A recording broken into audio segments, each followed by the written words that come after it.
Hey, hola a todos, yo soy Marco y aquí estamos con una nueva comparativa de sonido, esta vez los KZ ZVX Sin Quemar frente a los Quemados.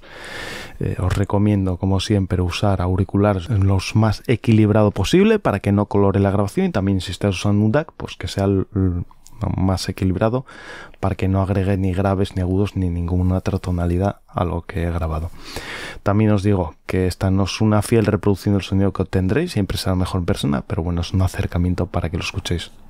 Y ahora os comentaré lo que yo pienso sobre la diferencia que hay, y es, para mí al menos, mínima o poca.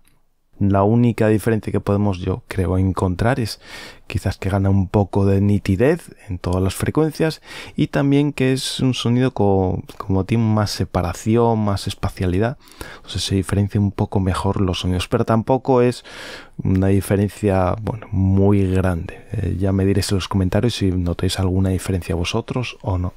Pues nada, espero que os haya gustado el vídeo, y si es así, nos vemos en próximos. Adiós.